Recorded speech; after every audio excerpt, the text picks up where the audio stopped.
You want to know something interesting that I found kind of creepy?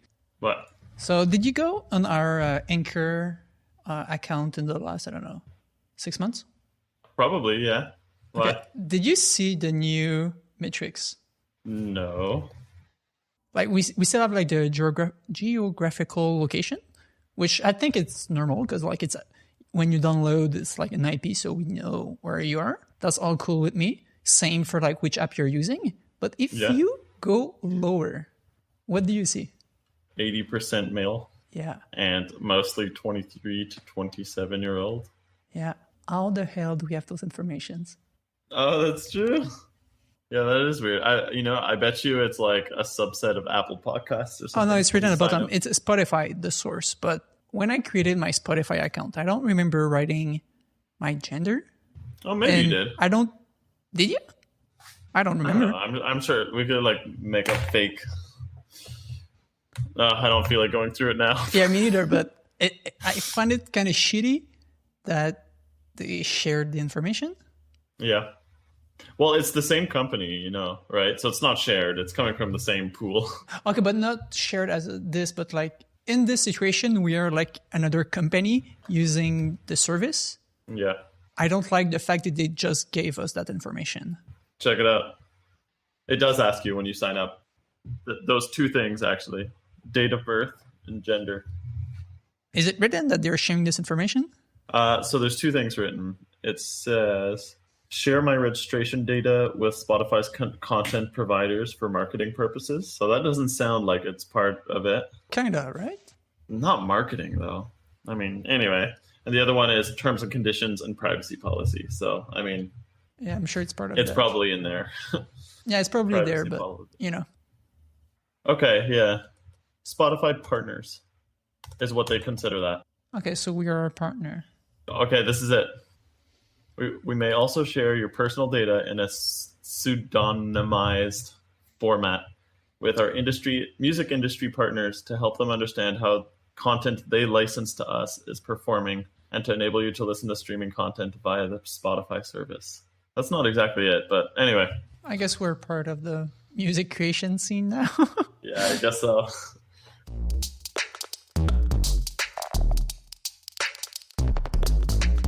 Welcome to a new episode of Randomly Typed. I'm JS. Hi, I'm Lance. Today I'm trying something new. I didn't feel like doing a full research, so it will be a quick episode. I love it. We could do next time our episode could just be like a hi-bye maybe. I'm sure everyone will like it. So what are we talking about today? We are talking about China trying to censor GitHub with DDoS attacks. Ooh. Yeah. I don't know if I know too much about this. Okay, so it was one story super specific, but I felt like it was a pretty cool story, and I felt like sharing it. Ready? I'm ready. I'm strapped in to embark on this rocket ship of a story. All right. Were you using GitHub in 2015? I'm sure I was, yeah. I most definitely was. Okay, so I remember during my university years that GitHub was like pretty much always down. Like they had isn't it still? Like they had a lot of issues. And I remember like in my project classes, like when GitHub was done, like half the class just got up and just left the class. Yeah. So good time. But and of course, Git being the decentralized version control mechanism that it is. Yeah. You were able to manage that, right? Nope. At the end of March 2015, an entity inside China started to send a DDoS attack to GitHub. At that point, according to some people, that was the biggest DDoS attack ever seen. Was there ever an indication as to why? That's a good question, because yes. Because the DDoS was super specific. It was loading 2 pages, only that. Huh. It was loading one for anti-censorship site greatfire.org, and the other one was New York Times in China edition. So it was 2 specific repositories or like group, I guess, that were anti-censoring in China. Okay. So China was really specific into loading those 2 pages to telling GitHub that it didn't like those repos. So yeah, I guess that it caused like the downtime over. Yeah, if I remember correctly, I didn't find all the information I was looking for, but it was on multiple days. I think 3, 4, maybe 5 days that the site was sometime down, sometime not. And every time GitHub was doing a new mitigation, the attack was changing. Like, so I guess, is that why this attack was like particularly interesting, or was it because of like the political nature? Well, I guess both, right? Because as I said, it was at that time the biggest DDoS attack, or at least one of the biggest. Yeah. And really, it was like a country attacking a private company in the US. Right, which is pretty crazy. Yeah. So the Chinese government never said they did it, and they were pretty much like, yeah, no, it's not us. Obviously, it's not us. Yeah, well, it's not the first time we've heard that. Like that there was an allegation and then... Yeah. But many trustworthy groups like Citizen Lab were able to pinpoint the attack to the Chinese government. Okay. Or to infrastructure that was also used for like the Great Firewall of China. So, who's controlling the Great Firewall of China? Yeah. Well, yeah, makes... And so the attack was actually pretty interesting. All the attack was related to Baidu, which is like the biggest search engine in China. Kind of look like Google, but Chinese Google maybe. Depending on the source I was reading, there was 2 types of attack. One seemed to be coming directly from the Baidu search engine that was injecting JavaScript. And other variation I saw was some analytic provided by Baidu that was hijacked. So directly injecting...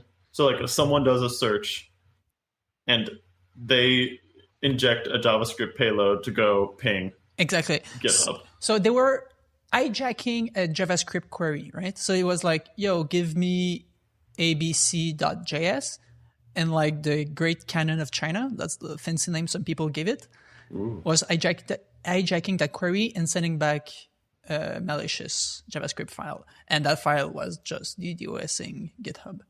So it was actually pretty cool because they used the compute power of the country to attack that one website. Yeah, absolutely. I mean, it also makes it makes it a true like distributed DDoS attack, right? Pretty cool. I mean, pretty horrible to do, but pretty cool. Yeah, it seemed like Baidu was not directly part of it. I'm not sure how people are giving credit to Baidu. I don't think we'll ever really know. Yeah, that's the thing. But in 2015, like HTTPS was pretty much already there, so I don't see how you can hijack like those type of requests that easily. Yeah, was it in like super prominent use though? I don't know. Maybe not that much, but I don't see like those kind of specific attacks today anymore. No, it's much more rare. Like that being said, there was an attack from the Great Canon this year, so. That was a trick question. What was it this time, actually? I don't remember. Just while reading, I saw that they still are using it. They're still doing these shenanigans. Yeah.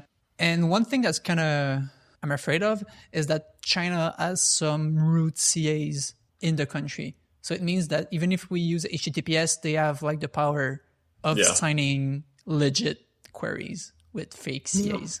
Well, with real fake CAs, Yeah, well, like all this like public key infrastructure stuff like depends on, what are the words? Yeah, CA, certificate authority. That's the word. It depends on authorities, right? Or no, like what's the one? Man, I'm blanking on crypto GPG. I guess like it depends on like the sort of same web of trust, I guess, and that like, I mean, you need like somebody needs to trust that like CAs are doing their job, right? Exactly, and the CAs are pretty much like the top level of trust. Well, I would say the top level are like Mozilla, Google for Chrome, and like Apple for Safari, but the CAs are pretty up there.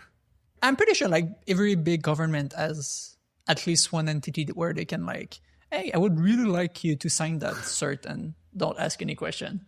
Oh, I'm sure. Yeah, I'm sure it happens way more often than we think. Yeah.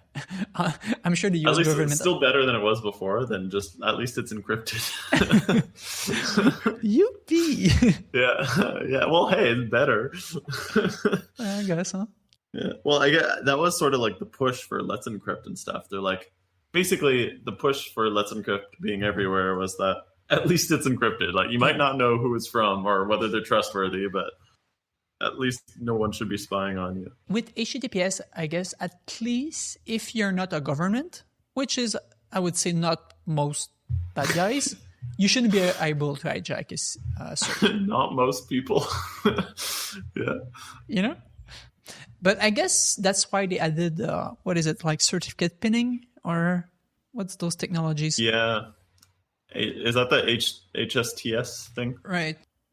Oh, okay. So the HSTS is telling the browser that this server will never answer a query that it is not HTTPS.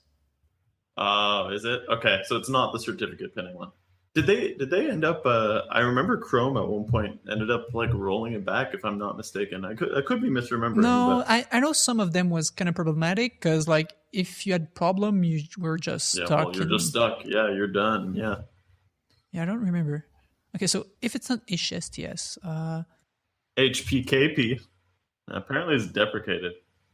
Oh, there's another one called a successor called Expect CT. Anyway. Okay, so yeah. Right. Okay. One of those technologies is trying to prevent, I guess, signing a cert from another certificate authority that you're not expecting. So at least as long as your CA doesn't try to screw you over, you should be good. Yeah, I'm sure it does like happen more often than we think, though. Let's be honest. Like any certificate authority that's in the US will say yes if whichever 3 letters people in the US will say, "Hey, could you sign this, please?" All right, there you go. That was my quick episode. That's cool, though. I learned something. I vaguely remember this from back in the day, but no, that's pretty crazy. I'm surprised it doesn't happen more often, honestly. Yeah. Maybe it does, and we just don't hear about it. I don't know. Yeah. The actionable. What's the take-home lesson? There is none.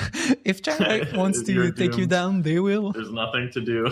But honestly, today, since they were purchased by Microsoft, I guess it would be harder to DDoS them to death since the Azure one, I think is the second largest cloud provider on the planet, something like that. Do we know that GitHub is on Azure? Oh, I guess so. Anyway, like you're right. Yeah, probably. I guess maybe next time we'll jump over what distributed denial of service attack is, and like mitigations, or if there are any. See, that's your homework. Or you know that, or that Cloudflare incident that had to do with the regex and doing the look behind or look ahead. I can't remember exactly what it was. That was a great one too. I have no idea what you were talking about. Oh my god. Okay, we'll make that the next episode. Okay, cool. Well, that's another quick one.